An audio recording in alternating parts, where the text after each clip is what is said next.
Girls of Reddit, what are the unwritten rules of the girl code that us guys don't know of?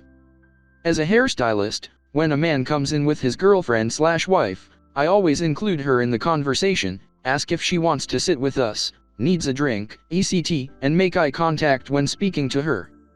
Similarly, when I meet a male friend's girlfriend for the first time, I make sure to be nice, ask questions and be interested in her. It alleviates the threat factor, and shows support for their relationship. Really, this should be done regardless of gender. Just treat your friends' partners with respect and kindness.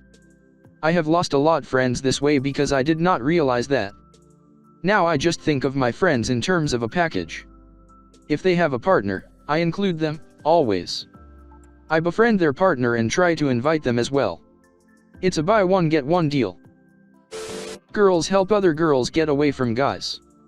Doesn't matter the age gap. Total fact. When I was 15 years old and still needed a ride to dinner and the movies, I was meeting IP with some guy 2 years older than me, with one of my best friends. He was a super creep and decided to pull out his in the movie theater. Not exactly knowing what to do with at age 15, I get awkward and go to the bathroom.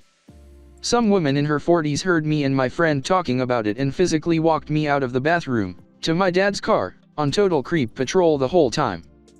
I still think about that woman, and how cool it was for her to play block for a total stranger. This totally happened to me in a Walmart at like 2 a.m. This super creepster was following me around, so I just walked up to a random woman and said, "Oh my gosh, I've been looking for you everywhere," and I gave her the look. She looked behind me and half hugged me and whispered, "That guy in the red."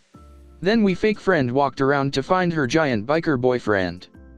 They walked me to my car and everything. It's sister code. It is now my duty to pay it forward. That's really amazing. I'm so glad she and her boyfriend were able to help. I know. It's like she just knew. I was so thankful. This happens all the time.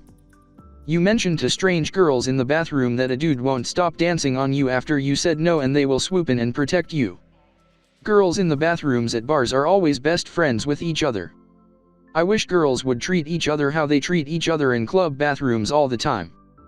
The other day I was at a club and a girl in the bathroom told me something, I can't remember what, but she just started talking to me.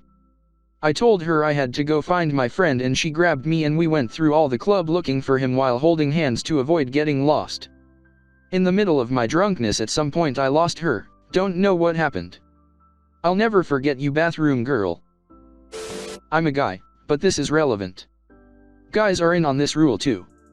Once in HS we were in a car of mixed girls/guys doing this scavenger hunt for school. One girl was wearing white pants and got her period. All of us, even the guys, voted to just take her home to change and flunk the scavenger hunt thing. Too bad for you guys, red stained pants weren't on the scavenger hunt list. Could have killed two birds with one stone. Which reminds me of a scavenger hunt my elementary school did in the park. One of the things on the list was an animal skull. My group's honest idea to achieve this items was throwing stones at squirrels in trees, hoping to knock one down, kill it, and extract the skull from its corpse. We did not succeed and obviously didn't realize how absolutely brutal this would have been to actually go through with. When making new friends who have girlfriends, I always extend any invitations to the girlfriend. Most of the time, they don't come along, but to me it shows respect of the girlfriend/relationship and shows that there's no ill will involved. I automatically think less of another girl if she invites my boyfriend out somewhere, knowing he has a GF, and doesn't mention me. Even though I trust my boyfriend completely, it just seems shady/disrespectful on her part. Note that this doesn't apply if they've been friends for a while, it's only for new friends. Preach. I'm the same way. I always include the GFBC. I know how it feels to be on the receiving end, plus she might end up becoming a friend as well. Preach. I'm the same way. I always include the GFBC. I know how it feels to be on the receiving end, plus she might end up becoming a friend as well. Does it make any sense for a guy to carry these around? I've always considered them in my laptop backpack or car since I keep other emergency supplies, but I don't know if a girl would even accept a tampon from a guy, and I'm pretty sure they wouldn't mention to a guy that they need one. I mean, I guess they have other emergency uses too. A girl would probably never ask a guy, But if you have a few lady friends and a girl asks one of your friends, though, it would be unlikely that any of your female friends would tell you afterward, but this is on the off chance that you know, it could win you major points in the eyes of women everywhere. Hell, you've already won points in my eyes for being secure enough to consider it. When I was managing a restaurant, I used to keep a box of tampons in the employee restroom with a note that said, "If you need one, take one." I had to replace it maybe twice, but my God, I never heard the end of it. Women are so incredibly thankful for stuff like that. Definitely major points. I think every employer should offer those things free for employees in case of emergencies. That's so cool of you. I understand why it's not very common. Most people, men or women, don't really think about problems they don't have to deal with on a regular basis, so I get why men wouldn't really even think to do that. But man, when they do, it's like the holy grail of uterine courtesy. Good on you. Other than the period and hair tie things that have already been mentioned, and these are more largely dependent on knowing the other girl/woman's interests, you recognize who she's interested in and make sure to disappear unobtrusively, to give them alone time. Don't post pictures, or show them around, in which you, and only you, look good, even if you look like a caveman in every other photo of both of you. If she's considering buying something, be it clothes, a haircut, or whatever, give her honest, but not mean, advice. If she ignores you, shut up and never mention it again. If she's already bought it, especially if it was expensive, don't say anything unless she asks. And be sure she actually wants an honest opinion, not a confirmation that she looks good. There's a difference. So much this.